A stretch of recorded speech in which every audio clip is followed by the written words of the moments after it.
सो 10th class so बच्चे जो साडा हुण लास्ट चैप्टर रह गया कार्बन एंड इट्स कंपाउंड है ना। आ देखो तुहानूं एक डायग्राम भी दिखाई हुई है ये डायमंड दा ग्रेफाइट दा कार्बन का स्ट्रक्चर हुंदा है, कार्बन कार्बन तो बनया हुंदा है ना। ठीक सो इस तरीके दे नाल मतलब कि कार्बन कंपाउंड्स की साडी लाइफ दे विच बहुत ज़्यादा इंपोर्टेंस है। तुसीं अपनी डेली लाइफ दे विच भी देखिया होना जां असीं पिछला चैप्टर भी पढ़िया तुसीं उहदे विच बेकिंग सोडा वाशिंग सोडा है ना। सो इन्हां दे बारे दे विच असां पढ़िया प्लास्टर ऑफ पैरिस दे बारे च पढ़िया नहीं। सो इस तरीके ਨਾਲ डेली लाइफ ਦੇ ਵਿੱਚ ਬੜੀਆਂ ਸਾਰੀਆਂ ਚੀਜ਼ਾਂ ਹੁੰਦੀਆਂ ਜਿਹੜੀਆਂ ਕਿ ਮੈਟਲਸ ਤੋਂ ਬਣੀਆਂ ਨੇ ਜਾਂ ਫਿਰ ਗਲਾਸ ਤੋਂ ਬਣੀਆਂ ਜਾਂ ਫਿਰ ਕਲੇ ਤੋਂ ਬਣੀਆਂ ਹੋਈਆਂ ਨੇ। ਤਾਂ ਦੇਖੋ ਆ ਇੱਕ ਟੇਬਲ ਵੀ ਬਣਾਇਆ ਕਹਿੰਦਾ ਜਿਹੜੀਆਂ ਮੈਟਲ ਤੋਂ ਬਣੀਆਂ ਉਹਨਾਂ ਦੀ ਇੱਕ ਅਲੱਗ ਲਿਸਟ ਬਣਾ ਲਓ, ਜਿਹੜੀਆਂ ਕੱਚ ਤੋਂ ਜਾਂ ਫਿਰ ਮਿੱਟੀ ਤੋਂ ਚੀਜ਼ਾਂ ਬਣੀਆਂ ਉਹਨਾਂ ਦੀ ਇੱਕ ਅਲੱਗ ਲਿਸਟ ਬਣਾ ਲਓ, ਤੇ ਹੋਰ ਵੀ ਕਿਸੇ ਮਟੀਰੀਅਲ ਤੋਂ ਬਣੀਆਂ ਹੋ ਸਕਦੀਆਂ ਕੁਝ ਚੀਜ਼ਾਂ ਜਿਹੜੀਆਂ ਹੈਗੀਆਂ ਮੈਟਲ ਤੇ ਕੱਚ ਦੋਨਾਂ ਦੀਆਂ ਬਣੀਆਂ ਹੋ ਸਕਦੀਆਂ। ਸੋ ਇਸ ਤਰੀਕੇ ਦੇ ਨਾਲ ਆਪਾਂ ਇੱਕ ਟੇਬਲ ਬਣਾ ਲਾਂਗੇ ਠੀਕ ਹੈ। ਤੇ ਜਿਹੜਾ ਤੇਰਾ ਸਾਥੀ ਹੈਗਾ ਉਹ ਵੀ ਇੱਕ ਟੇਬਲ ਬਣਾਏਗਾ। ਫਿਰ ਦੇਖਿਓ ਕੰਪੈਰੀਜ਼ਨ ਕਰਿਓ ਕਿ ਤੁਹਾਨੂੰ ਕੋਲ ਕਿੰਨੀਆਂ ਸਾਰੀਆਂ ਚੀਜ਼ਾਂ ਡੇਲੀ ਲਾਈਫ ਦੇ ਵਿੱਚ ਹੈਗੀਆਂ ਨੇ ਜਿਹੜੀਆਂ ਕਿ ਕੋਈ ਮੈਟਲ तो बनी है कोई ग्लास तो बनी हुई है ना। अच्छा सो टीचर्स जोड़ा है जो टीचर है ठीक है ना। सो ये भी तुहानूं दसेगा कि इस तरीके नाल भी ये बहुत सारे जोड़े कंपाउंड्स तुसीं देखे है ये एक्चुअली दे विच ठीक है कंपाउंड्स ऑफ कार्बन है। मैं जिद्दां तुहानूं हुणे नाम लैके हटी सी भी डायमंड दे विच भी कार्बन हुंदी है, ग्रेफाइट दे विच भी कार्बन हुंदी है। सो कार्बन दे बारे दे विच असीं पढ़ना हैगा है ना। बहुत सारे जोड़े प्रोडक्ट्स है जिद्दां कि जिन्हां दे विच कार्बन हुंदी है जदों वो बलदे है ठीक है ना। सो उहदे तो भी बहुत सारे प्रोडक्ट्स निकलते हैं, फूड क्लोथ मैडिसन बुक्स बहुत सारिया इदां दीयां चीज़ां ਜਿਹੜੀਆਂ ਹੈਗੀਆਂ ਨੇ ਅਸੀਂ ਇਸ ਵਰਸੇਟਾਈਲ ਐਲੀਮੈਂਟ ਜਿਹੜੀ ਹੈਗੀ ਹੈ ਨਾ ਕਾਰਬਨ ਇਹਦੇ ਬੇਸਿਸ ਦੇ ਉੱਤੇ ਅਸੀਂ ਆਈਡੈਂਟੀਫਾਈ ਕਰ ਸਕਦੇ ਹਾਂ। ਇਹਦੇ ਤੋਂ ਇਲਾਵਾ ਸਾਰੇ ਦੇ ਸਾਰੇ ਜਿਹੜੇ ਲਿਵਿੰਗ ਸਟਰਕਚਰ ਹੈਗੇ ਵੀ ਕਾਰਬਨ ਦੇ ਬਣੇ ਹੋਏ ਆ। ਧਰਤੀ ਦੇ ਕਰਸਟ ਦੇ ਵਿੱਚ ਠੀਕ ਹੈ ਕਾਰਬਨ ਪ੍ਰੈਜ਼ੈਂਟ ਹੈਗੀ ਹੈ, ਐਟਮੋਸਫੀਅਰ ਦੇ ਵਿੱਚ ਵੀ ਕਾਰਬਨ ਹੈ ਪਰ ਤੁਹਾਨੂੰ ਪਤਾ ਕਿ ਉਹਦੀ ਬਹੁਤ ਘੱਟ ਅਮਾਊਂਟ ਪ੍ਰੈਜ਼ੈਂਟ ਹੈਗੀ ਹੈ। ਅਰਥ ਦੇ ਕਰਸਟ ਦੇ ਵਿੱਚ ਠੀਕ ਹੈ ਕਾਰਬਨ ਕਿੰਨੀ ਹੈ ਸਿਰਫ 0.02% ਹੈਗੀ ਹੈ ਨਾ। ਮਿਨਰਲਸ ਦੀ ਫੋਰਮ ਦੇ ਵਿੱਚ ਹੈ ਜਿਵੇਂ ਕਿ ਕਾਰਬੋਨੇਟਸ, ਹਾਈਡਰੋਜਨ ਕਾਰਬੋਨੇਟਸ, ਕੋਲ, ਪੈਟਰੋਲੀਅਮ। ਐਟਮੋਸਫੀਅਰ ਦੇ ਵਿੱਚ ਕਿੰਨੀ ਹੈਗੀ ਹੈ 0.03% ਕਾਰਬਨ ਡਾਈਆਕਸਾਈਡ ਪ੍ਰੈਜ਼ੈਂਟ ਹੈਗੀ ਹੈ। ਸੋ ਬਹੁਤ ਘੱਟ ਅਮਾਊਂਟ ਹੈ। ਅਰਥ ਦੇ ਵਿੱਚ ਕਿੰਨੀ ਹੈ ਸਿਰਫ 0.02% है ना ठीक है। एटमोसफेयर ਦੇ ਵਿੱਚ ਕਿੰਨੀ ਹੈਗੀ ਹੈ 0.03% ਹੈਗੀ ਆ ਹੈ ਨਾ। ਥੋੜ੍ਹੀ ਬਹੁਤੀ ਕਾਰਬਨ ਨੇਚਰ ਦੇ ਵਿੱਚ ਵੀ ਪ੍ਰੈਜ਼ੈਂਟ ਹੈਗੀ ਹੈ ਠੀਕ। ਸੋ ਇਸ ਤਰੀਕੇ ਦੇ ਨਾਲ ਇਸ ਚੈਪਟਰ ਦੇ ਵਿੱਚ ਅਸੀਂ ਕਾਰਬਨ ਦੀਆਂ ਪ੍ਰੋਪਰਟੀਜ਼ ਜਿਹੜੀਆਂ ਉਹਦੇ ਬਾਰੇ 'ਚ ਜ਼ਿਆਦਾ ਪੜ੍ਹਾਂਗੇ ਨਾ। ਸਭ ਤੋਂ ਪਹਿਲਾਂ ਤੁਹਾਡੇ ਕੋਲ ਆ ਗਈ ਬੌਂਡਿੰਗ ਇਨ ਕਾਰਬਨ ਹੈ ਨਾ। ਕਾਰਬਨ ਜਿਹੜੀ ਹੈ ਕਿ ਕਿਸ ਤਰ੍ਹਾਂ ਦਾ ਬੌਂਡ ਬਣਾਉਂਦੀ ਹੈ ਠੀਕ ਹੈ। ਸੋ ਸਾਹਮਣੇ ਲਿਖਿਆ ਤਾਂ ਕੋਵੈਲੈਂਟ ਬੌਂਡ है ना। सो बच्चे एक्चुअली ये की है बेसिक गल समझ लो ठीक है। जो कोवलेंट बॉन्ड होंगे ना ये इलैक्ट्रॉन्स की आपस के शेयरिंग करन दे नाल बनते हैं।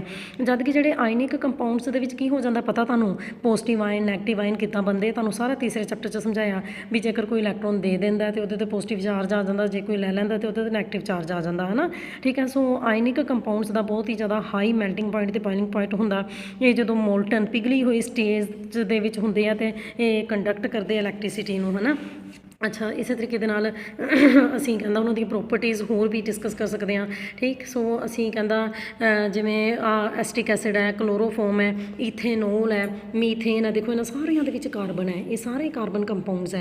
मेल्टिंग पॉइंट बॉइलिंग पॉइंट जिहड़ा हैगा इन्हां दा अलग अलग तुहानूं दित्ता होया है ठीक। अच्छा होर भी जिहड़े बहुत सारे जिहड़े कार्बन कंपाउंड्स है ठीक है इलैक्ट्रिसिटी नूं पूअरली कंडक्ट करते। देखो क्योंकि इलैक्ट्रिसिटी तां ही कंडक्ट होनी जेकर आयन्स बननगे है ना। आयन्स कंडक्ट करते इलैक्ट्रिसिटी नूं पर जेकर ठीक है कार्बन कार्बन के विचकार स्ट्रोंग फोर्सिस ऑफ अट्रैक्शन हुई है ना तो फिर इन्होंने मोलीक्यूल्स के आयन्स नहीं बन पाएंगे, एक दूसरे तो सैपरेट नहीं हो पाएंगे तो इलैक्ट्रिसिटी को कंडक्ट नहीं कर पाएंगे।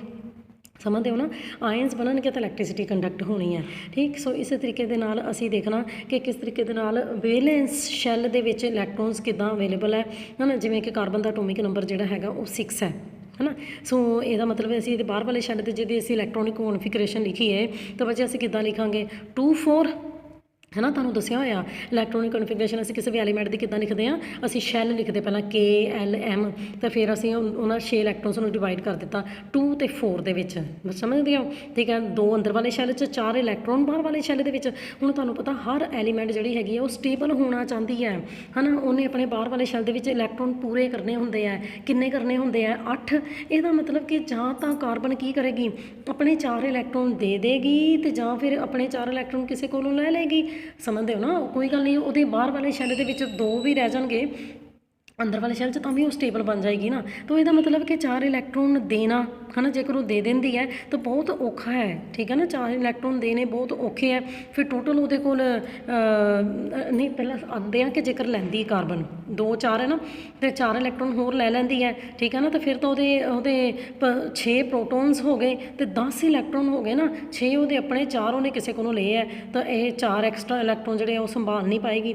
ਅੱਛਾ, ਜੇਕਰ ਕਾਰਬਨ ਆਪਣੇ 4 ਇਲੈਕਟ੍ਰੋਨ ਦੇ ਦਿੰਦੀ ਹੈ ਤਾਂ ਉਹਦੇ ਲਈ ਉਹਨੂੰ ਬਹੁਤ ਜ਼ਿਆਦਾ એનર્ਜੀ ਚਾਹੀਦੀ ਹੈ, 4 ਇਲੈਕਟ੍ਰੋਨਸ ਨੂੰ ਰਿਮੂਵ ਕਰਨ ਦੇ ਲਈ ਉਹਨੂੰ ਬਹੁਤ ਜ਼ਿਆਦਾ એનર્ਜੀ ਚਾਹੀਦੀ ਹੈ।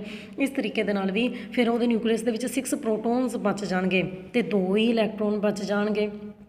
ਗੱਲ ਸਮਝ ਕੇ, ਸੋ ਇਸ ਕਰਕੇ ਨਾ ਕਾਰਬਨ ਨਾ ਤਾਂ ਆਪਣੇ, ਸਿੱਧੀ ਜਿਹੀ ਗੱਲ ਹੈ, ਬੇਸਿਕ ਗੱਲ ਸਮਝ ਲਓ, ਨਾ ਇਹ ਆਪਣੇ 4 ਇਲੈਕਟ੍ਰੋਨ ਦੇ ਸਕਦੀ ਹੈ ਤੇ ਨਾ ਹੀ ਇਹ ਕਿਸੇ ਕੋਲੋਂ 4 ਇਲੈਕਟ੍ਰੋਨ ਲੈ ਸਕਦੀ ਹੈ।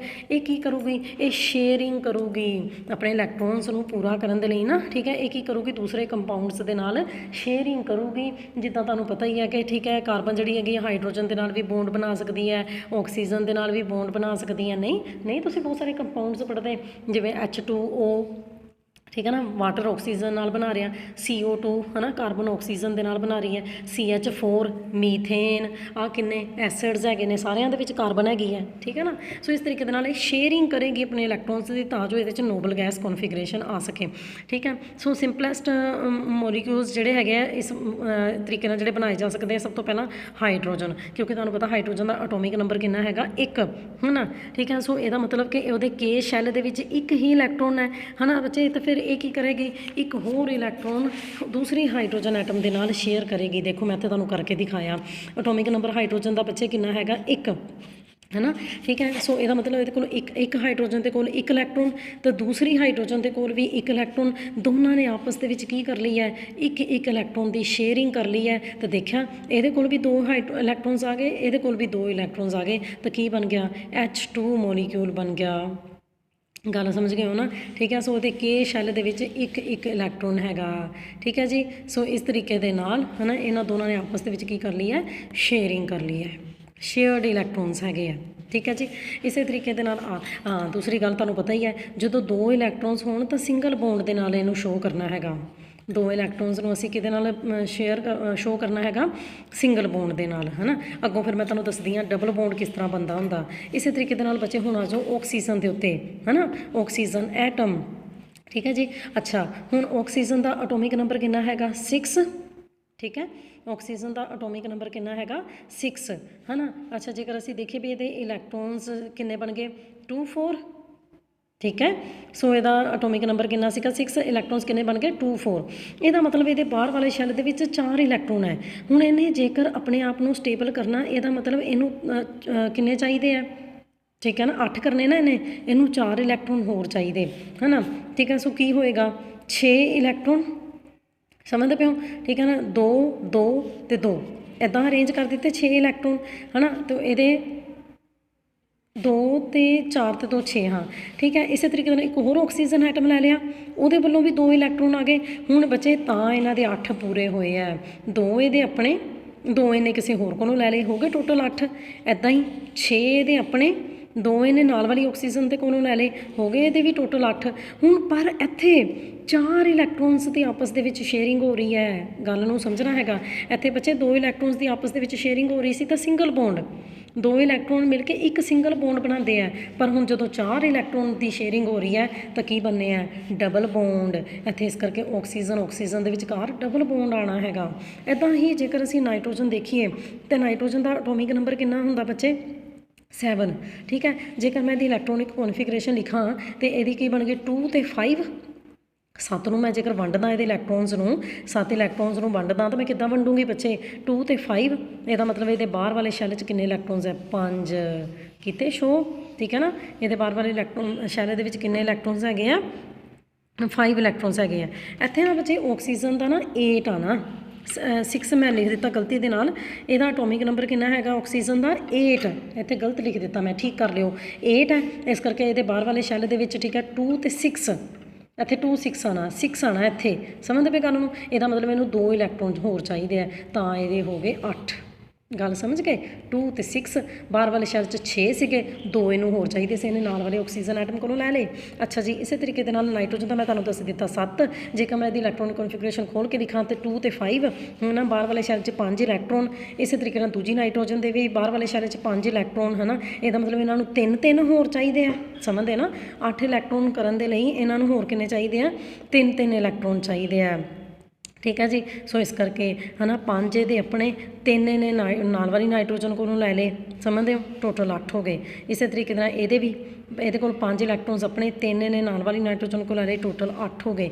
ਪਰ ਹੁਣ ਇੱਥੇ 3 ਇਲੈਕਟ੍ਰੋਨਸ ਦੀ ਸ਼ੇਅਰਿੰਗ ਹੋ ਰਹੀ ਹੈ, ਇਸ ਕਰਕੇ ਬੱਚੇ ਨਾਈਟ੍ਰੋਜਨ ਐਟਮ ਦੇ ਵਿਚਕਾਰ, ਠੀਕ ਹੈ, ਕਿੰਨੇ ਬੌਂਡ ਆ ਜਾਣਗੇ, 3 ਬੌਂਡ ਆ ਜਾਣਗੇ, ਠੀਕ ਹੈ। ਨਾਈਟ੍ਰੋਜਨ ਦੇ ਵਿਚਕਾਰ, ਹਾਈਡਰੋਜਨ ਦੇ ਵਿਚਕਾਰ 1, ਠੀਕ ਹੈ, ਆਕਸੀਜਨ ਦੇ ਵਿਚਕਾਰ 2, ਨਾਈਟ੍ਰੋਜਨ ਦੇ ਵਿਚਕਾਰ 3। ਹੁਣ ਤੁਹਾਨੂੰ ਸਮਝ ਆਈ ਕਿ ਇਹਨਾਂ ਦੇ ਵਿਚਕਾਰ ਟ੍ਰਿਪਲ ਬੌਂਡ ਕਿਉਂ ਆਏ ਹੈ।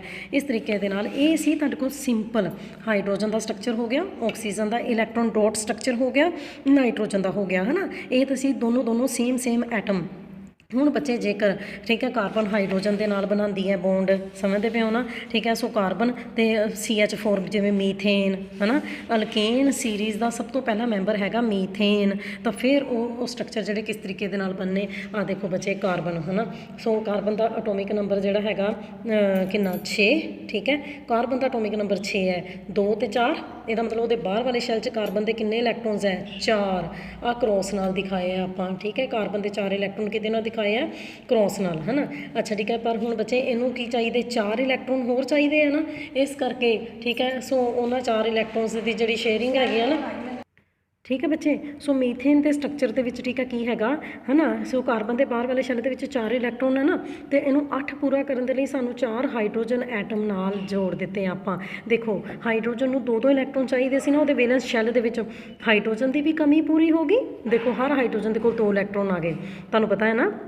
ਅਸੀਂ ਕਾਰਬਨ ਦੇ ਇਲੈਕਟ੍ਰੋਨਸ ਨੂੰ ਕ੍ਰੋਸ ਨਾਲ ਸ਼ੋਅ ਕਰ ਦਿੱਤਾ ਤੇ ਹਾਈਡਰੋਜਨ ਦੇ ਇਲੈਕਟ੍ਰੋਨਸ ਨੂੰ ਡਾਟ ਨਾਲ ਸ਼ੋਅ ਕਰ ਦਿੱਤਾ। ਗੱਲ ਸਮਝ ਗਏ, ਤਾਂ ਜੋ ਤੁਹਾਨੂੰ ਕਨਫਿਊਜ਼ਨ ਨਾ ਹੋਵੇ। ਇਹ 4 ਇਲੈਕਟ੍ਰੋਨ ਜਿਹੜੇ ਸੀਗੇ ਕਾਰਬਨ ਦੇ ਸੀਗੇ। ਹੁਣ ਬੱਚੇ ਤੁਹਾਨੂੰ ਇਲੈਕਟ੍ਰੋਨ ਡਾਟ ਸਟਰਕਚਰ ਆਉਣਾ ਚਾਹੀਦਾ, ਇਹ ਮੈਂ ਤੁਹਾਨੂੰ ਉਹਦੇ 'ਚ ਵੀ ਸਿਖਾਇਆ ਹੋਇਆ, ਮੈਟਲ ਵਾਲੇ ਲੈਸਨ ਦੇ ਵਿੱਚ ਵੀ ਇਹ ਆਉਣਾ ਚਾਹੀਦਾ ਹੈਗਾ, ਠੀਕ ਹੈ। ਬਾਕੀ ਬੱਚੇ ਪੇਪਰਾਂ ਦੇ ਵਿੱਚ ਬਹੁਤ ਮਾੜੀ ਹਾਲਤ ਸੀਗੀ, ਠੀਕ ਹੈ। ਸੋ ਪੜ੍ਹੋ ਆਪਣਾ, ਹੈ ਨਾ। ਜਿਨ੍ਹਾਂ ਬੱਚਿਆਂ ਦੇ ਅੱਛੇ ਮਾਰਕਸ ਆਏ ਵੀ ਹੈਗੇ ਆ, 57.5 ਮਾਰਕਸ ਹੈ ਰੀਆ ਦੇ, ਹੈ ਨਾ। ਥੋੜ੍ਹੀ ਕਮੀ ਪੇਸ਼ੀ ਹੋਏਗੀ ਤਾਂ ਮੈਨੂੰ ਪਤਾ ਨਹੀਂ, ਵੈਸੇ ਮੇਰੇ ਅਕੋਰਡਿੰਗਲੀ ਇੰਨੇ ਆ। ਤਾਂ ਪਰ ਉਹ ਵੀ ਤਾਂ ਪੜ੍ਹੀ ਆ ਨਾ, ਦੇਖੋ ਬੈਠ ਕੇ, ਇਸ ਕਰਕੇ ਮਿਹਨਤ ਕਰੋ। ਸੋ ਕਾਰਬਨ ਦੇ 4 ਨਾਲ ਹਾਈਡਰੋਜਨ ਜੁੜ ਗਈਆਂ, ਹੋ ਗਏ। ਕਾਰਬਨ ਦੇ 8 ਇਲੈਕਟ੍ਰੋਨ ਪੂਰੇ ਹੋ ਗਏ, ਦੇਖੋ 2, 4, 6 ਤੇ 8। ਇੱਦਾਂ ਹੀ ਹਾਈਡਰੋਜਨ ਦੇ 2 ਹੋਣੇ ਚਾਹੀਦੇ ਸੀ, ਉਹਦੇ ਵੀ 2 ਪੂਰੇ ਹੋ ਗਏ। ਇਸ ਹਾਈਡਰੋਜਨ ਦੇ ਵੀ 2, ਇਹਦੇ ਵੀ 2, ਇਹਦੇ ਵੀ 2, ਸਾਰਿਆਂ ਦੀ ਕਮੀ ਪੂਰੀ ਹੋ ਗਈ। ਇਹ ਮੀਥੇਨ ਅਲਕੇਨ ਸੀਰੀਜ਼ ਸ਼ੁਰੂ ਹੁੰਦੀ ਹੈ, ਬਿਲਕੁਲ ਸਿੰਪਲ ਜਿਹੜੇ ਮੈਂਬਰਸ ਹੈਗੇ ਆ ਉਹ ਅਲਕੇਨ ਦੇ ਹੁੰਦੇ ਆ, ਠੀਕ ਹੈ। ਮੀਥੇਨ, ਈਥੇਨ, ਪ੍ਰੋਪੇਨ, ਬਿਊਟੇਨ, ਹੈ ਨਾ, ਠੀਕ ਹੈ। ਸੋ ਇਸ ਤਰੀਕੇ ਦੇ ਨਾਲ ਸਭ ਤੋਂ ਪਹਿਲਾ ਮੈਂਬਰ ਜਿਹੜਾ ਹੈਗਾ ਮੀਥੇਨ ਦਾ ਹੈਗਾ। ਸੋ ਇਹ ਬਣ ਗਿਆ। ਇਸ ਤਰੀਕੇ ਦੇ ਨਾਲ ਕਾਰਬਨ ਨੇ ਹਾਈਡਰੋਜਨ ਦੇ ਨਾਲ ਬੌਂਡ ਬਣਾ ਲਏ। ਇਸੇ ਤਰੀਕੇ ਦੇ ਨਾਲ ਅਮੋਨੀਆ ਦਾ ਫਾਰਮੂਲਾ ਹੁੰਦਾ NH3। ਸੋ ਬੱਚੇ ਤੁਹਾਨੂੰ ਇੱਕ ਸਮਝ ਆ ਜਾਣਾ ਚਾਹੀਦਾ, ਬਾਕੀ ਤੁਹਾਨੂੰ ਆਪੇ ਆ ਜਾਣਗੇ। ਪਰ ਜੇ ਇੱਕ ਸਮਝ ਵੀ ਨਾ ਆਇਆ ਫਿਰ ਕੁਝ ਨਹੀਂ ਹੋਣਾ, ਠੀਕ ਹੈ ਨਾ। ਸੋ ਇਸ ਕਰਕੇ ਸਮਝੋ ਕਿ ਕਿਸ ਤਰੀਕੇ ਦੇ ਨਾਲ ਇਲੈਕਟ੍ਰੋਨ ਡਾਟ ਸਟਰਕਚਰ ਜਿਹੜਾ ਹੈਗਾ ਉਹਨੂੰ ਬਣਾਇਆ ਜਾਂਦਾ, ਹੈ ਨਾ। ਪਿਛਲੀ ਵਾਰੀ ਵੀ ਤੁਹਾਨੂੰ ਸਮਝਾਇਆ ਸੀ ਇਲੈਕਟ੍ਰੋਨਿਕ ਕਨਫੀਗਰੇਸ਼ਨ ਲਿਖ ਕੇ, ਠੀਕ ਹੈ। ਸੋ ਇਲੈਕਟ੍ਰੋਨਿਕ ਕਨਫੀਗਰੇਸ਼ਨ ਲਿਖ ਕੇ ਬਾਅਦ ਵੈਲੈਂਸ ਸ਼ੈਲ ਦੇ ਵਿੱਚ ਕਿੰਨੇ ਇਲੈਕਟ੍ਰੋਨ ਹੈਗੇ ਆ, ਠੀਕ ਹੈ। ਸੋ ਉਹਦੇ ਹਿਸਾਬ ਦੇ ਨਾਲ ਤੁਸੀਂ ਸਟਰਕਚਰ ਨੂੰ ਕੰਪਲੀਟ ਕਰਨਾ ਹੁੰਦਾ। ਸੋ ਇੱਥੇ ਤੱਕ ਸੁਣੋ।